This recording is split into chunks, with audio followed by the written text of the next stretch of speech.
প্রথম কথা হচ্ছে বোকার সাথে বন্ধুত্ব করতে হয় না, এরা উপকারের চেয়ে ক্ষতি করে বেশি।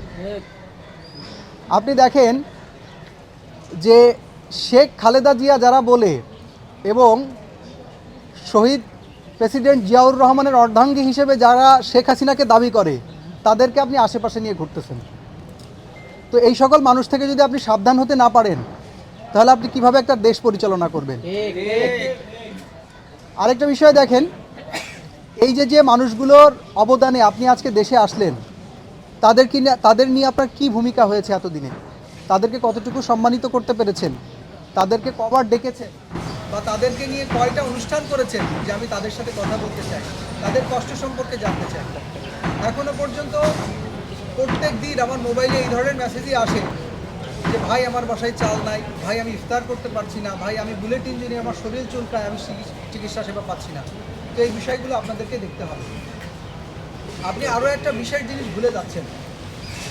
এই অভ্যুত্থানের পরে আমাদের বাংলাদেশ গণপ্রজাতন্ত্রী সরকারের 3বারের নির্বাচিত আপসহীন নেত্রী বেগম খালেদা জিয়া তিনি মৃত্যুবরণ করার পরে ওনার জানা যায় যে লক্ষ লক্ষ মানুষের যে সমাগম হয়েছিল সেটাকে আপনি পেতেন?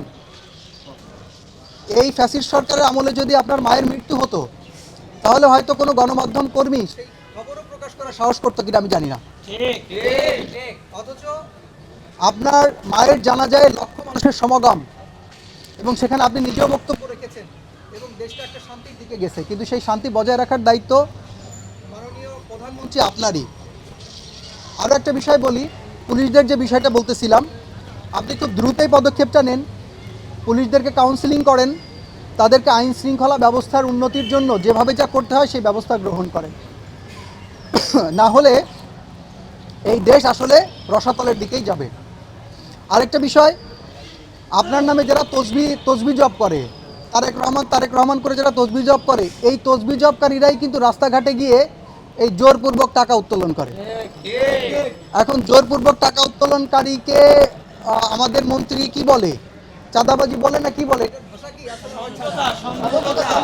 তো এটাকে কি আমরা চাঁদাবাজি বলবো না কি বলবো এটা তো আমি বুঝতেছি না।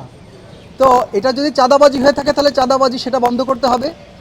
আর যদি চাঁদাবাজি নাও হয়ে থাকে তাও যে অন্যায় করে যে জুলুম করে তাদের থেকে টাকা নেওয়া হচ্ছে, যেহেতু আপনাদের মন্ত্রীর ভাষায় এটাকে কি বলে আপনারা ভালো জানেন, তো আপনারা সেটাকে বন্ধ করুন। এগুলো যদি বন্ধ করতে না পারেন, বাংলাদেশের জনগণ আপনাদের প্রতি এখন যে প্রতিশ্রুতিবদ্ধ আছে বা এখন আপনাদেরকে নিয়ে যা চিন্তা করে এই চিন্তায় কিন্তু থাকবে না।